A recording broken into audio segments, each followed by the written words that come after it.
Welcome to Health Oddity, the show that strips away the jargon and hype surrounding all things health and fitness to help you live a long, strong and energetic life. Lining up at the bar this week, here's Peter Ladd, Paul Bassett and James St. Pierre.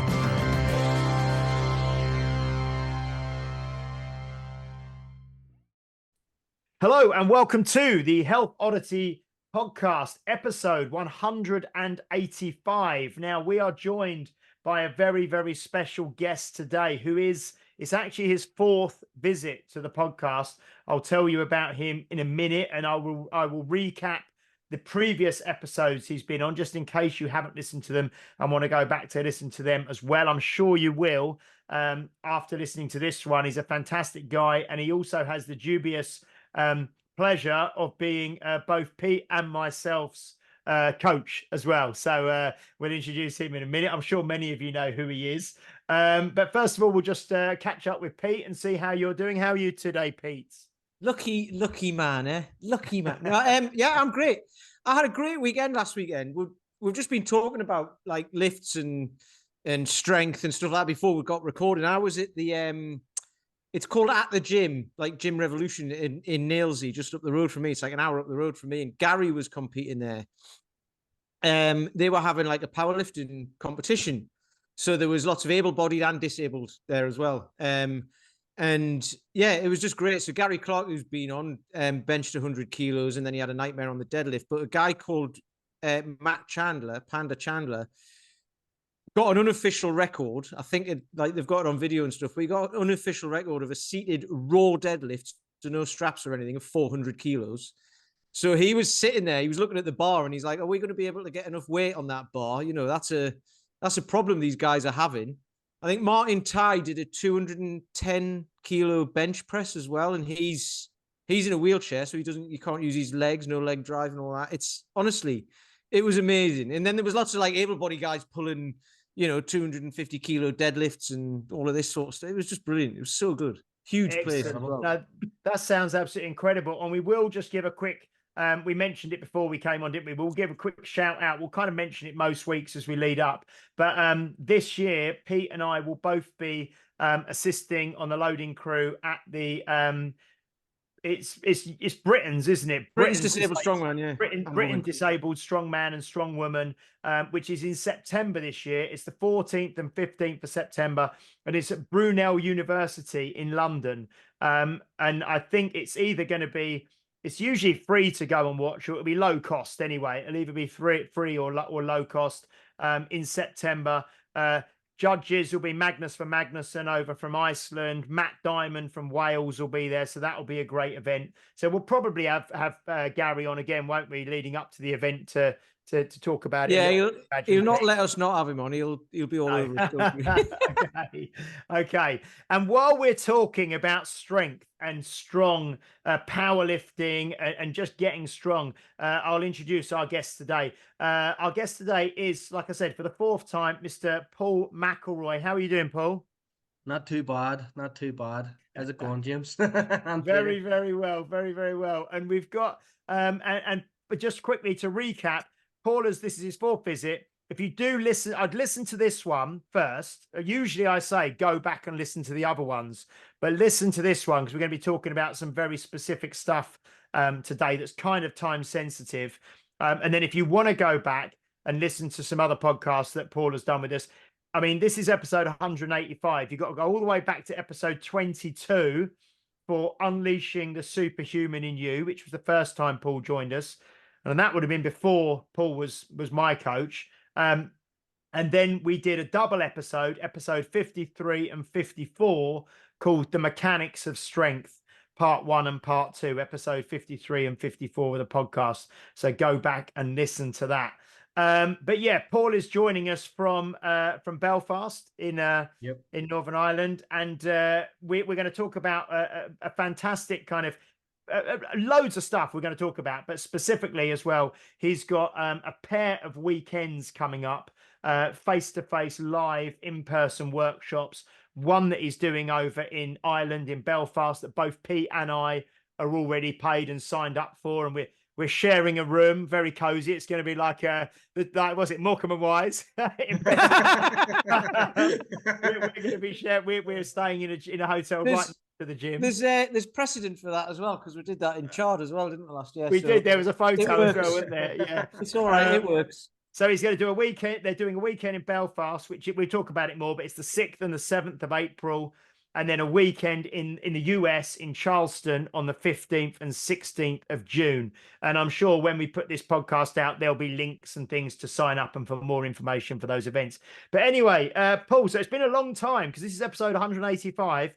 Obviously, Pete and I kind of interact with you on a weekly basis, but it's been, how many episodes is that? About 130 episodes ago. So that's kind of like 2 years ago, probably, or more since you've been on. Yeah. What's going on? You're coming back into the face-to-face and doing some coaching with people in a group setting. I mean, what prompted that, and what's the, what are you going to be teaching everyone, including us? Yeah, well, as you know, for the past, well over a decade now, I've been primarily occupied with the Amazing 12, which is a body transformation that brings about what would you call it, pretty shocking change that occurs over a 12-week period via performance enhancement within the loading parameters that are conducive to muscular growth, and also along with a diet that's conducive to muscular growth and fat loss, and a cardiovascular conditioning program that's conducive to improvements in aerobic and anaerobic conditioning and fat loss. So it's about the Amazing 12 is something that became a global phenomenon for me about 10 years ago. It's not far off 20 years now that I've been involved in the program, but I've been doing the one thing for a long time, and it became very successful. And my own creative flame, so to speak, has been almost universally tied to that one thing for such a long period of time, almost a victim of its own success, if that makes, or at least in my sense. And I just got a real urge. Certain material was just in my head to come out, and these past couple of years now, some other things that will maybe even be more prevalent next year, but there's been a lot of creative things that I've been doing behind the scenes, and these workshop weekends is one of them. It's been busting to get out of me for such a long time, and for my own self personally, it's just nice to do something a bit different. The A12 has reached the stage now where it's such a large entity, and it's in over 180 locations around the world. We're over 15,000 transformations deep, and we have a staff that are very competent, and it doesn't need my constant supervision over all areas at once at all times as it maybe once did. And to be honest with you, it probably hasn't done for longer than I still was hanging on, if that makes any sense. I was probably ready to do this sooner than I did, but it's happened, and it's about time that I've stretched my programmatic wings a bit, so to speak, and started to do other things and put other content out there. I'm really looking forward to this, because it's particularly day one is a subject matter that's very, very close to me personally, and something that has been really a lifelong passion of mine, which is such an odd thing to be so eternally focused on, but it's essentially optimizing one's ability to press the heaviest kettlebell possible overhead without leg drive in strict fashion. It's been something that's been an obsession of mine for not far off 30 years. It didn't start off a kettlebell, but it was always overhead pressing strength, and it remains overhead pressing strength, particularly with one arm. And there is a reason for that, but it's an odd one. Maybe we'll talk about it later. So yes, so I mean, the day one, I think, is called Mastering the Kettlebell Press. Yes. But I would imagine, maybe rightly or wrongly, because I know how specific strength is and how specifically you get that neuromuscular kind of efficiency and strength and everything and technique. But Mhm. will the mastering the kettlebell press, although it's specifically based upon that and aimed at that, will that have carry over into other overhead pressing strength as well? Well, absolutely. That's a really good point. And the answer is yes. I mean, let's put it this way: the rising tide raises all ships. You know, as long as those ships are similar enough to each other, they will go up and down, you know, in accordance to how close they are. And, you know, really and truly, excuse me, the kettlebell is a great tool with which to improve all forms of overhead press, because of its morphology. Its morphology allows you to do things technically that allow you to do things programmatically, which you can't do with a barbell and a dumbbell.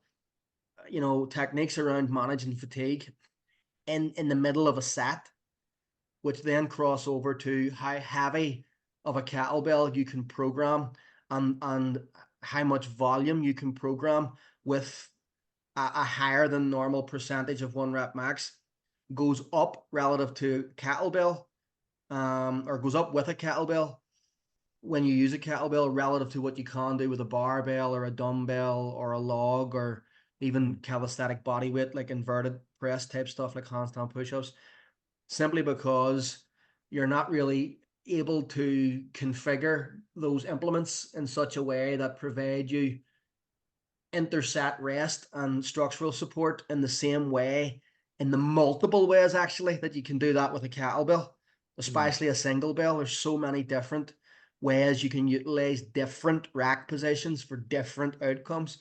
Like, people think there's a hard style rack and there's a GS rack, and those people are right, but there are many subtle shades of gray and transitional points between those that neither do, that are actually essential if you want to optimize a press as opposed to a jerk or, you know, this and that.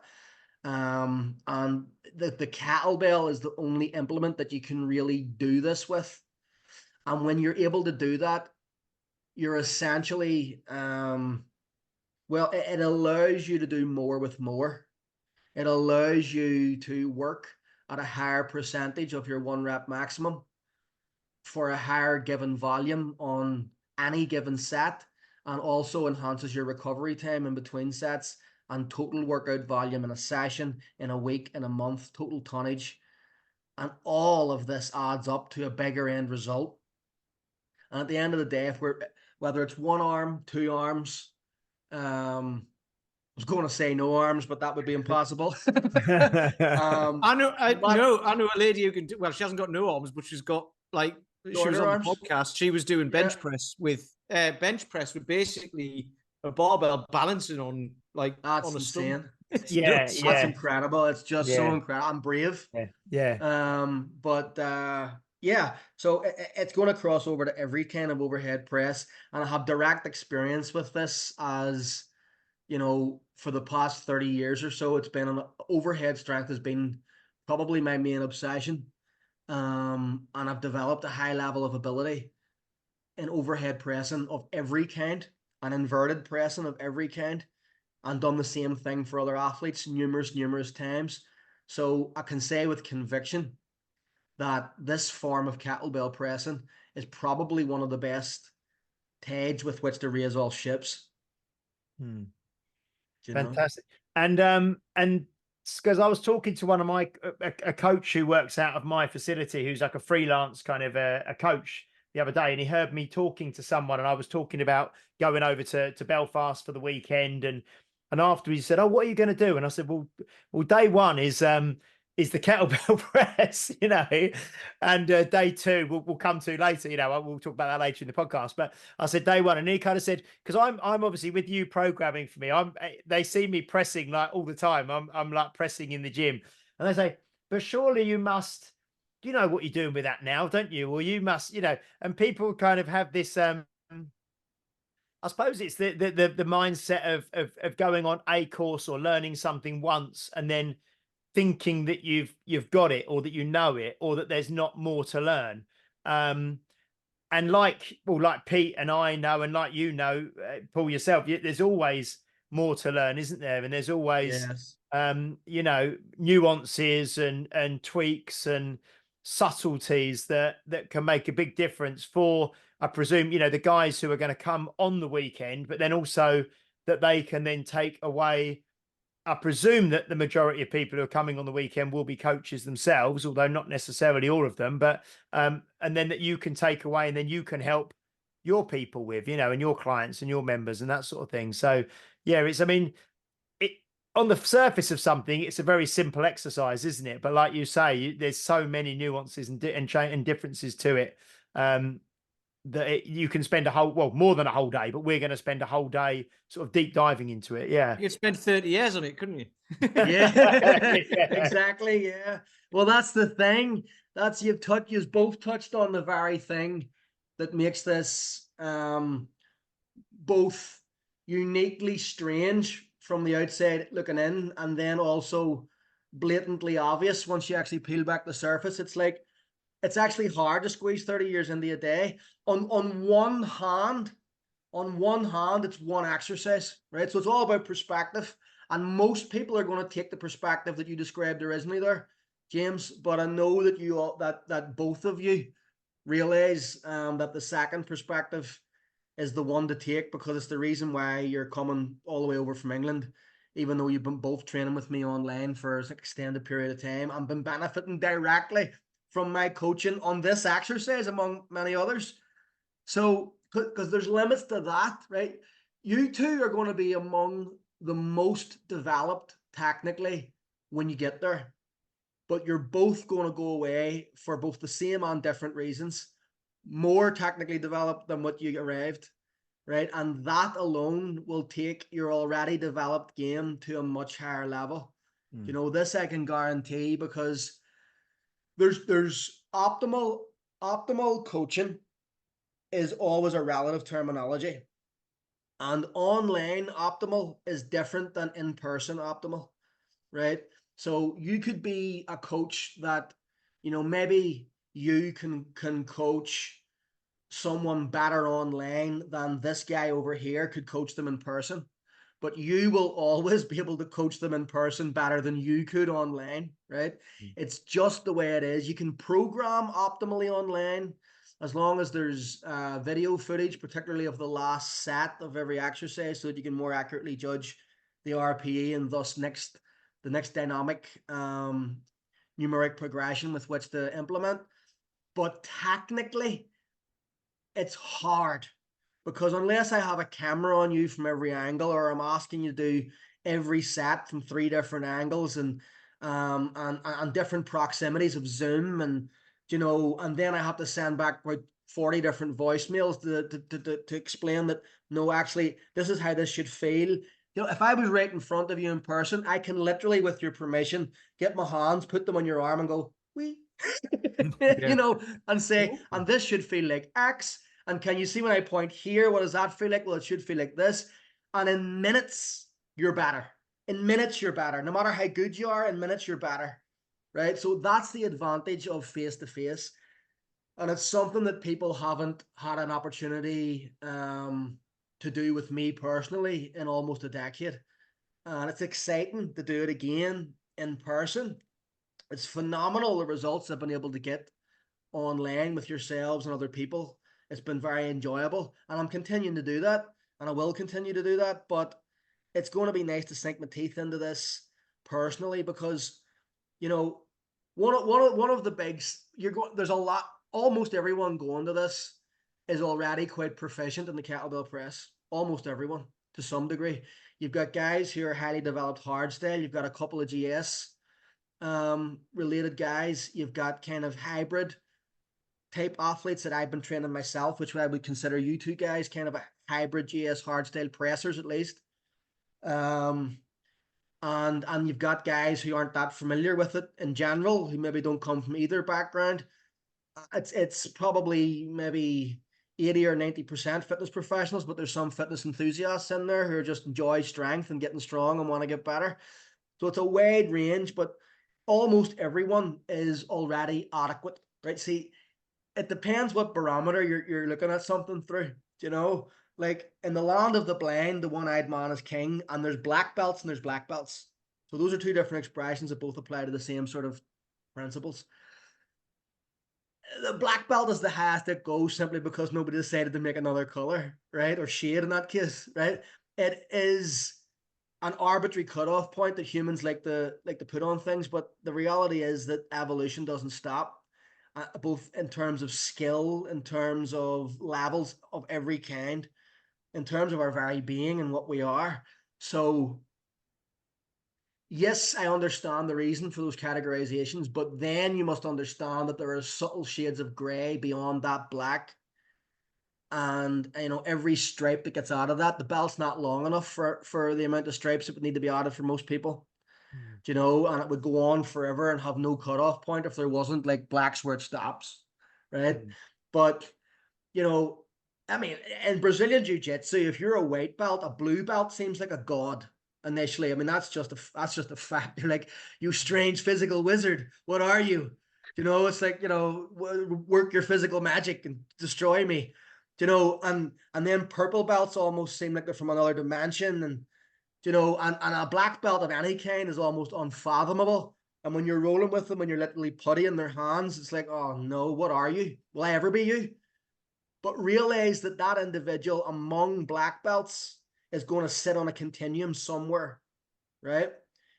And at the very, very top is people who are winning like world titles in the open at black belt, maybe at heavyweight.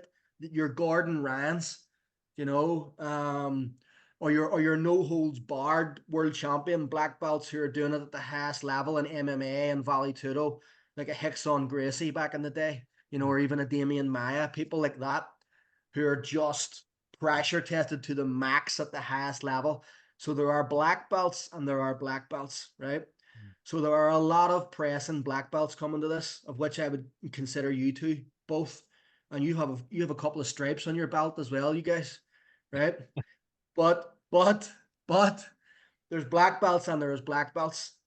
And we live in a world of specialization. And although I'm a strength generalist, if there's been one thing that I've been hyper obsessed with for the past 30 years, it's been the ability to press overhead. And it stems right back to the first time I actually ever touched a barbell. It was a clean and strict press. And I discovered that I had an ability to press decently well. I had been already doing like body weight type, already resistance training probably for about 5 years. So it wasn't a complete beginner, never touched a weight before, but I've never really touched a barbell. I've been doing boxing for 5 years, and I'd been doing body weight stuff, push-ups, handstand push-ups, pull-ups, leg raises, all those types of things, hitting punch bags, maybe even very light weights in circuit training, but nothing officially like strength training orientated. And I decided it was time when I was 17 to get a barbell set. And it was a 110-pound or 50-kilo York barbell set. Of course it was, right? And I was 17, but I was like an astonishingly late developer, like almost comically, like we were getting worried. And I was 110 pounds at 17, right? And so 50 kilos body weight. Actually, the weight division I fought in was 51, and I walked around under the weight, right? So when I went to get this barbell set out of a shop that sold such things, I brought my big brother with me because I wasn't confident enough that I could carry the thing to the bus stop, right? And sure enough, my lack of confidence in myself was founded because he handed me the thing just to see out of comic value, and I was falling all over the place trying to stabilize this weight, and I almost fell backwards because the back end of it was too far back, and he caught me, and and he was like, he was like 26, and he was like right, okay, get him away, and just picked it up and sat it on his shoulder like it was nothing, and walked to the bus stop. He said, "You need this." I says, "Well, we're buying this. You clearly need this." Right? Was this Paul? Was this the York ones that were the gold vinyl ones, or did you have the cast iron ones? Well, I got the gold vinyl ones for as well. I got them first, actually. Yeah. And used them for circuits, but it was so light that I immediately got the cast iron ones. So it was like literally within a a month or two of each other type of thing. Because I remember, like, I think they used to have like an 11 kilo gold vinyl one, and it was about the size of a proper Olympic plate, wasn't it? It was like huge, it was filled with cement. Yeah, I've Yeah. still got them. Yeah, I've still got them in my home gym. I don't use them for anything, the gold vinyl ones, but I just leave them there sitting to Yeah. remind myself of the process. So we're talking about the mid sort of 90s here. And I'm still obviously living in my mum's house. And we come home, we get the weight set out. I rip it out of the cardboard box. My brother goes into the living room to watch something on TV, and he's crouched on the floor as he normally was at the time watching TV. And I'm in the kitchen. And I was like, right, what do you do with these? Right, okay. So I've seen a few things. I've read some magazines. I know what the crack is. I'm going to try military press or I'm going to lift it over my head. So I put the smallest amount of weight on and I lift it once and I put a little bit more on. It's essentially a muscle clean and then a strict press every time. And I'm just adding until it's like, right, shit, there's no more, right? So I've added them all, right? So now there's 110 pounds on it. About 3 sets prior, my brother stopped watching the TV and started watching me. Yeah. Right? And now he was taking notice. And when I had everything on it, he says, is that everything on that bar? Is that all on there? And I was like, yeah. He says, you've no chance. Like that. He knows my mentality. And I was like, right, we'll see who's got no chance. And I muscle cleaned it and strictly pressed it over my head. Okay. So this was about body weight at the time.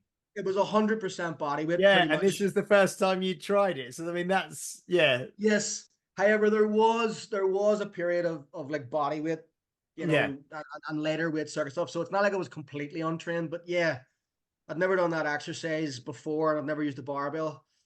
And at that moment, it was like a sort of like a prophetic moment. Literally from that day onwards, I was like, that's the same as me. That weighs as much as I do. I'm going to press 100% body weight overhead with one arm one day. I said it to him. He looked at me like I was insane. You know, my elder brother. And from that day to this, it's still been my life's goal to press 100% body weight overhead without leg drive. Unfortunately, I can press 110 pounds for maybe 15 reps without leg drive with one arm. But I no longer weigh 110 pounds. It's more like 210 pounds these days. But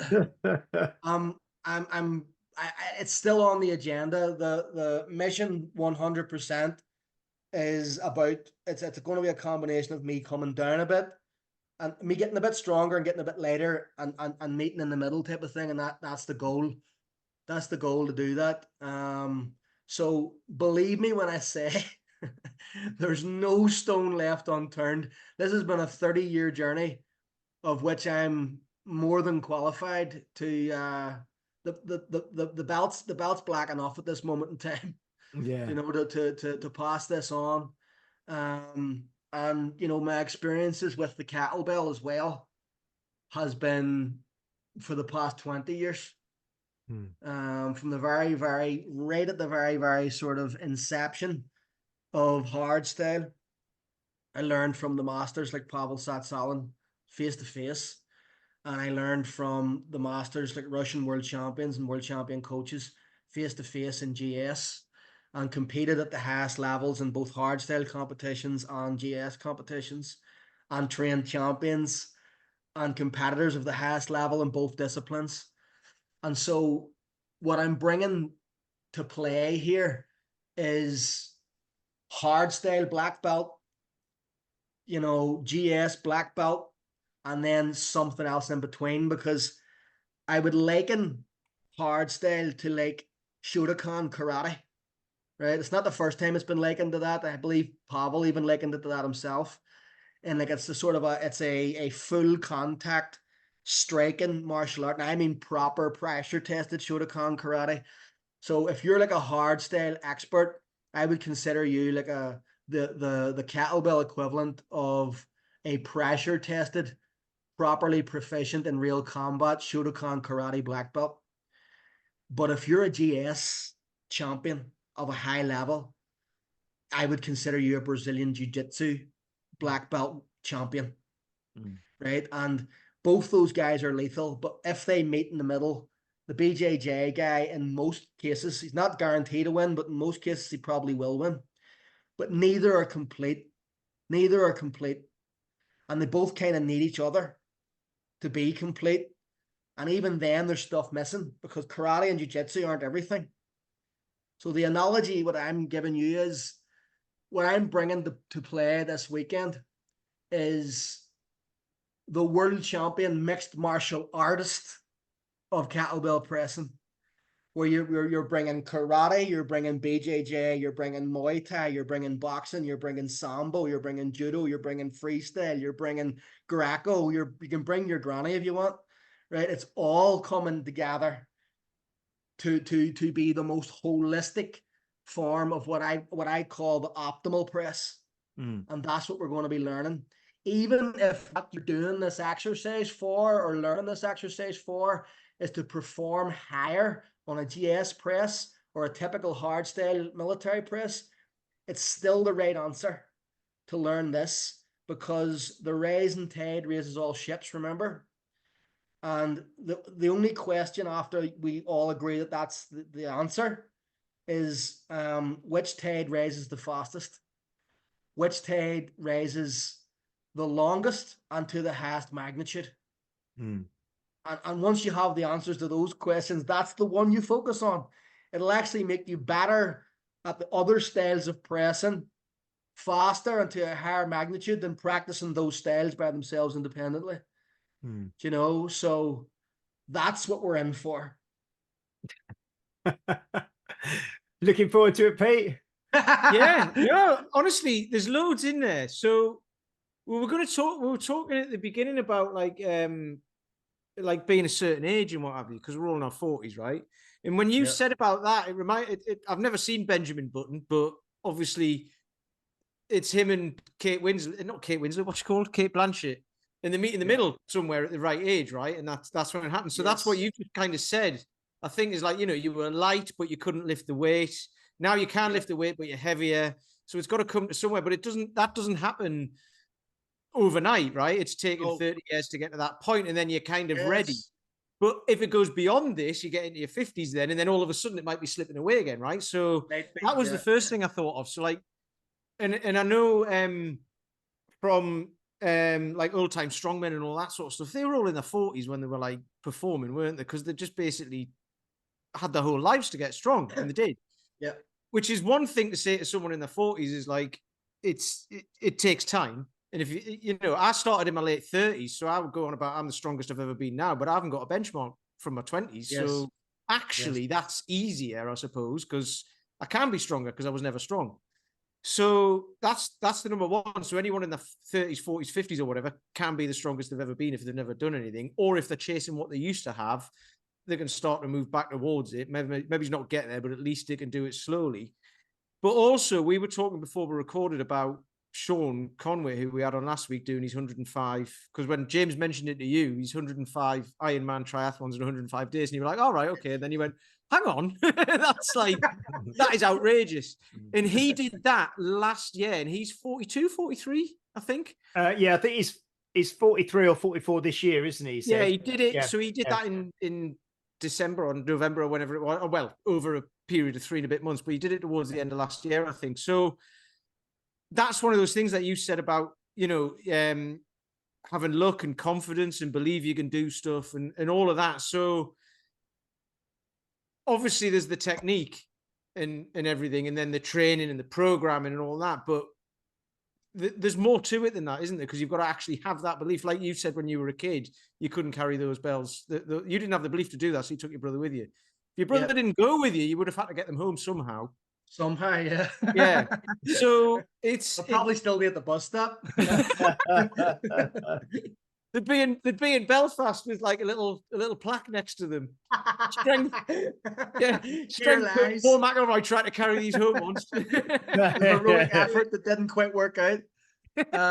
Yeah. But no, like, can you speak to that a little bit about, because I think you said when James asked you to come on, you were like, I've got a lot to say about that, actually, about the, you know, being in your 40s, say, and training and not getting injured, basically, as well, because people worry about that. People worry about having to step back. People worry about lifting heavier weights, all these sorts of things, which if you do it in the right way, you can do it forever, right?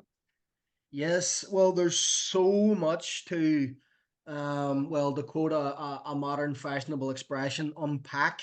In that everybody's saying it. There's so much to unpack. Unpack's like a real thing to say these days. Let's You know, unpack that one, shall there's a few bags I need to unpack from the last holiday. No, no, yes. So there's so much in there. There's so much in there to talk about and to talk to. The first thing to realize about age, I think, is that it's not the number one most important factor to consider when you're training someone. The first and foremost thing to consider is who they are, what their training age is. There's different ages.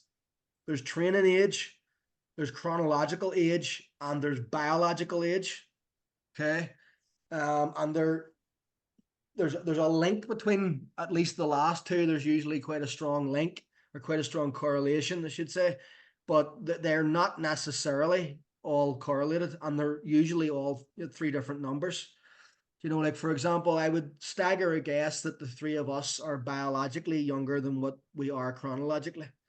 Like, I don't think you at all look your age, you two guys. Like, you really, really don't. Like, Pete's a vampire. Like really, really and truly, you're not a kick in the ass off 50. You're turning 48 this year, aren't you? 48 in November, yeah. Yeah. So that's insane. You don't look that at Especially all. considering how much I used to drink when I was younger. I know. Well, there's definitely a genetic factor without doubt, but there's also a lifestyle factor that I think you look younger now than what you do from some of the pictures that you share when you're in your 30s. Definitely. That was stress. That was stress from having a stressful job and drinking through it, basically. It's amazing how old that, and it can be reversed, obviously. It can be reversed and it can be exceeded in the right direction by a hell of a margin, and these are both very good examples of that. So you need to take it on an individual by individual basis, and also realize that some people, when it comes to getting older, don't age at the same rate. Like there are individuals who still have the same testosterone levels that they had when they were in their 20s, when they're in their 80s, and that's rare, but it has been observed. And maybe there are lifestyle factors involved in that, but there's definitely genetic factors. So that's the first thing to realize. The second thing to realize is that, as you say, it takes time to get better, right? And the human body, I think that a lot of the research around the hormonal and muscular and general physical and cognitive decline of the human body looks at, and probably should look at, the average population, i.e. someone who is of average, and so far as a human being can be average, in as many different variables as possible: lifestyle, sleep patterns, diet, activity levels, level of sedentary behavior. And when you do that, the human body has a decline rate that's different, and that happens at a different point than if you're looking at an individual who has been trying to do the opposite of that their whole life, trying to progress forward, right? You're essentially raising that ceiling. You're raising your comfort zone, for want of a better terminology. You're raising the point at which it starts to get difficult to get better, or to not get worse, right? Well, that's another interesting point. I'm skipping from thing to thing here, but there's your years for improving, and then there's your years for maintaining as well. And both of those can and should happen at a much higher point than most typical research or mainstream knowledge is making apparent. But if you can extend that progress period for as long as possible, and then extend the maintenance period for as long as possible, you're really not left with very many years left alive where things start to decline, right? And then your job becomes to continue to do what you're doing to make that decline as slow as humanly possible, so that you die young, as old as possible. I think when we we had Hello? Fabio on, Fabio Sorry, Zoni. sorry, go on. I was muted there. I've literally just looked that YouTube video up and written it down. I watched it the other day. Die young as late as possible. That was your Yeah, the that was A12 coach, amazing 12. Radar. Yeah. Yeah. I was Yeah, just he going to did say, because heads up. similar, Paul, to what you're saying, we've had Fabio Zonin on a few times from Strong First. He's 54 now, and last time we had him on, Incredible.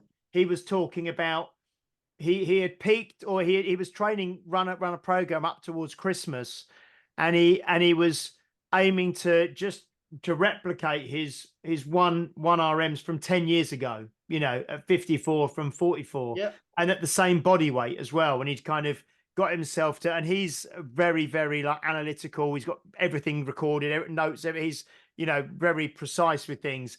And I think it was it about 85 kilos or something he got to.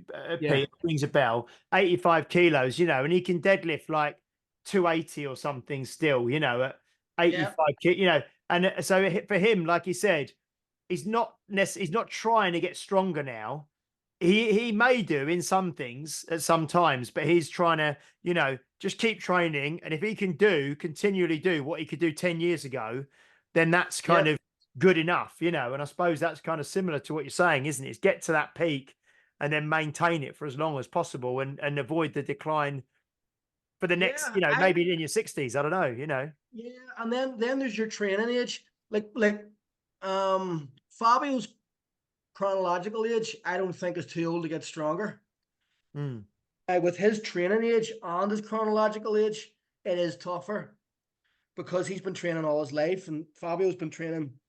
He said 40 years, I think, like 40 seriously. years, yeah. So I started in the early 90s. He probably started in the early 80s. He's almost exactly 10 years older than me, I think. And that would make sense. And he's been jacked since the 80s, right? So you know what I mean? Let's just call it, since He-Man was on TV, he was He-Man.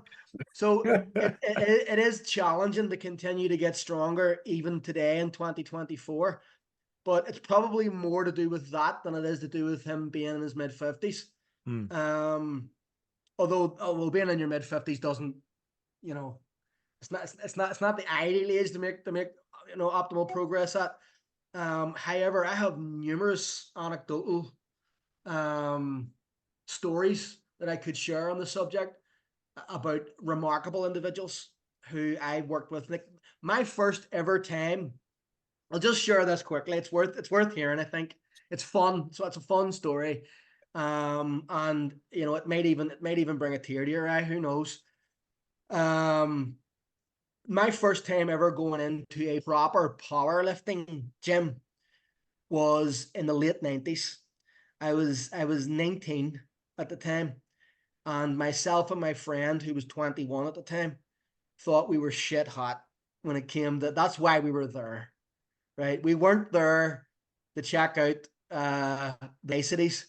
We were there because we wanted to show everybody that we were the next thing, because we'd found out that we were the strongest people at this point in our leisure center gym, and then our local hardcore gym, and then that we were lifting the same weight as some of the bigger, stronger people who were maybe even chemically enhanced, and we weren't. And then it was like, right, okay, there's this sport called powerlifting. We knew what strongman was from watching The World's Strongest Man in the 80s, but powerlifting was a thing that I'd only recently learned about, maybe a few years earlier. I was like, right, okay, let's look at the local records. Right, we can break those records. We lift more than those every day in the gym. I'm going to this powerlifting gym, and boy, are they going to be so happy to see us. Boy, are they going to be so impressed by us. Did it have like a saloon door as you walked in? Yes. I was wondering where the fanfare was when the door opened, that they hadn't already heard of us, and that we had saw fit to grace them with our presence. But funnily enough, it was just a bunch of really big, sort of angry-looking men in their 30s and 40s, and some older than that, who were irreverently unimpressed by everything that we were essentially coming in. And we told everyone, naturally, who would listen, and even those who were trying not to, that we could break the local Northern Ireland records and even the Irish records, and let's show us the chance. Let's give us the chance to do this. And of course, it was the bench press. It wasn't the squat or the deadlift. It was the bench press that these two 19-year-old hotshots were so good at, right? And that was the first thing. This old man, and I mean a proper old man in his 70s, walked up to me, looked me up and down, and looked at my legs in particular, and was like, "Have you ever seen a squat rack?" And I was like, "Yeah, I've seen one or two floating around." And I told him about what we could do and how we could do it and this and that. And he says, "Right, give them a shot like that." And this guy in his 40s set us up with a bench press and blah blah blah. And we were cracking on. And I could see right away that the lifters who were watching it were terribly unimpressed. And I was even more confused because the weights we were lifting were actually decent, particularly pound for pound. But obviously our form was shit. It wasn't great, right? It was full range of motion, but our hips were coming off the bench. That was the main thing. It's the main. This is way pre-internet, right? Certainly pre-YouTube, like by a long shot, right? And so the only frame of reference we have is what we've seen in magazines or the local gym. And obviously there was nobody trying to curtail us or critique us or shame us into better technique. So in our constant quest to lift heavier and heavier weights, our form became more and more liberal as time went on. And the pause disappeared and the hips came off the bench and we were driving it up. And it was an impressive weight that was going up, but it was nothing close to competition strict form. And when we did max out, yes, over those records, over the amounts of those records, and went, "See, he was like, listen, that's very strong, the old man, right? But there wasn't a single bench press done here tonight. I hope you know that." And I was like, "Well, what do you mean?" He's like, "Well, you know that there's this rule, there's that rule, there's the 2-second pause rule. Your butt's not allowed to come off the bench and blah, blah, blah." And he took us right back down.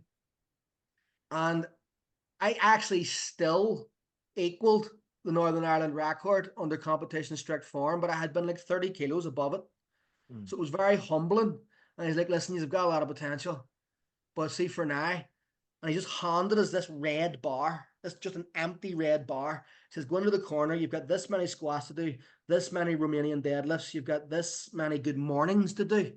You've got this many lunges to do." And I was like, I didn't even know what a good morning was. I was like, I felt like just calling it good night and going home.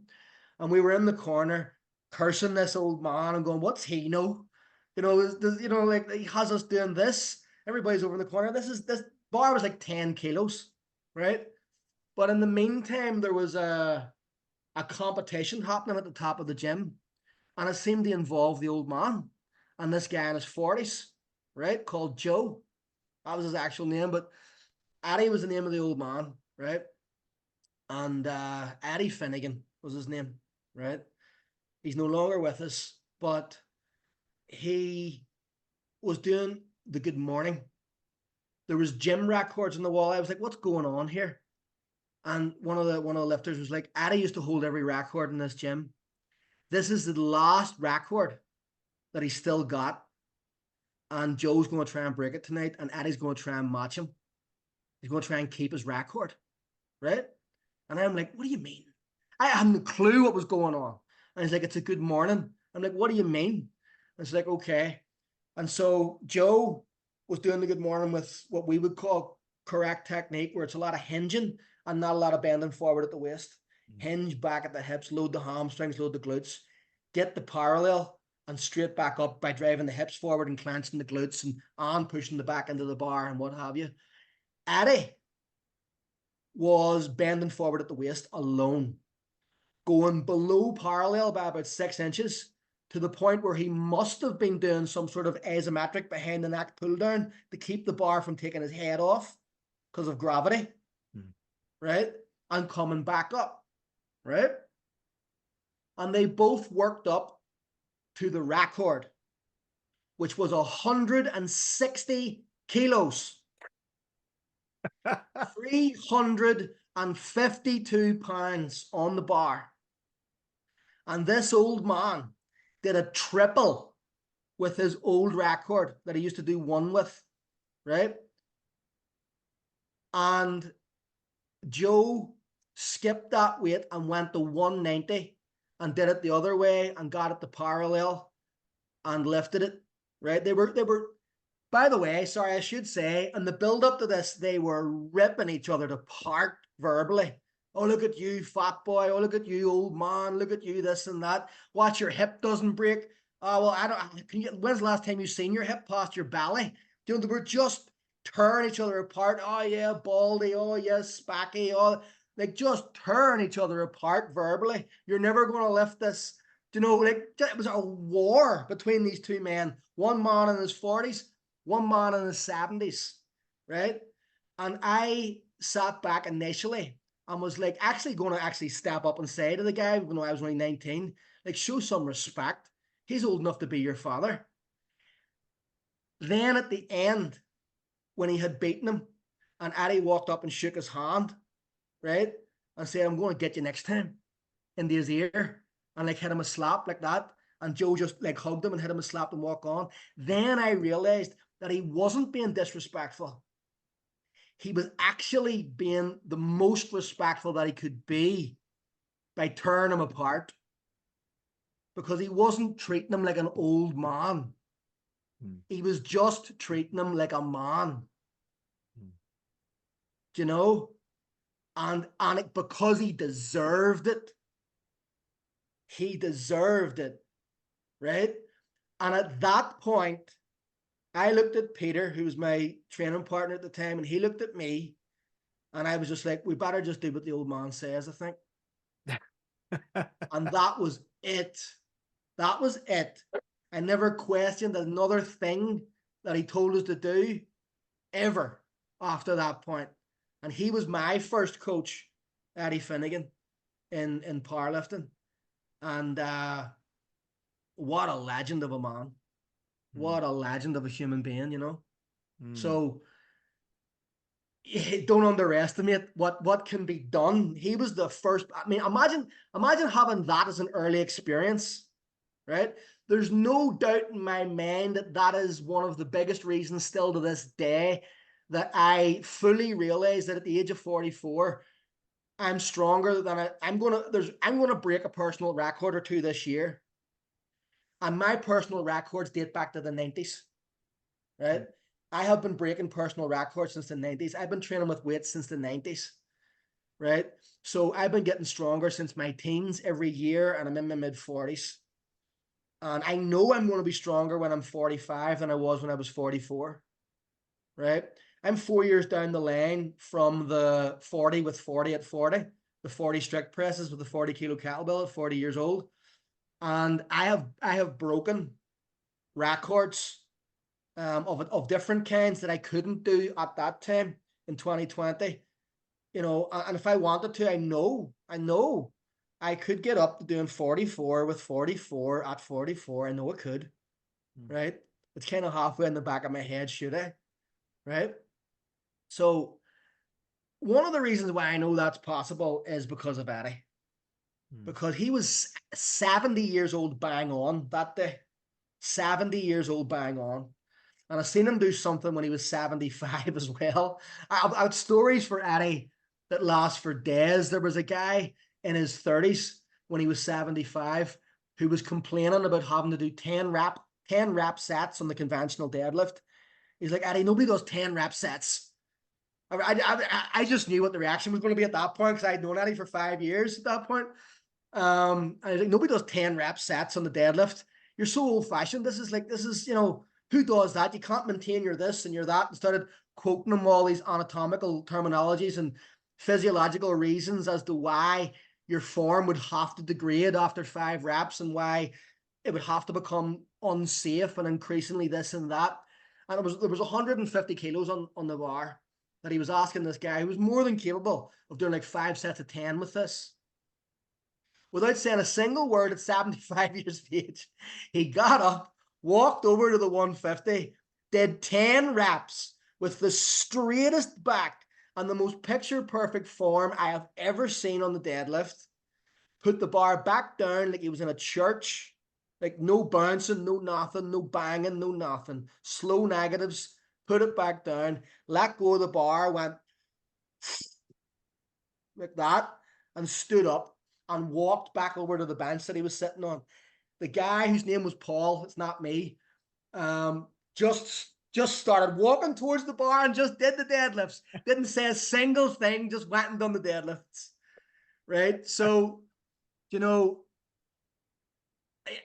I actually agree with them. You know, 10 rep sets on the deadlifts is every rep after one does get increasingly more dangerous on the deadlift, but it doesn't mean that you can't do it. It doesn't mean that you can't condition yourself to it. It doesn't mean that if you expand the comfort zone correctly, 10 reps isn't going to represent a low enough effort at a certain weight that you can't maintain perfect form at it. Of course you can. Of course you can. You know, so it takes time to get strong. And if you program correctly and you program optimally, and we can talk about comfort zone expansion and training as we get older as well. So I was going to ask Paul, with regards to day 2 that you're going to be doing, it's pillars of power. So that's day 1 sorted. Now we're on to day right. Hello, it's Peter here. In true fashion, Mr. Paul Mcllroy talked for over 2 hours. So we have split this episode into 2 so you can digest this week, and then you can come back next week for episode 186 with Mr. Paul Mcllroy. We shall see you next week. You've been listening to Health Odyssey with Peter Lant, Paul Bassett, and James St. Pierre. To get your regular fix of hype-free health, you can subscribe and leave a review wherever you get your favorite podcasts. You can find out more on today's and other topics at healthodyssey.com or find us on Facebook or Instagram by searching for Health Odyssey.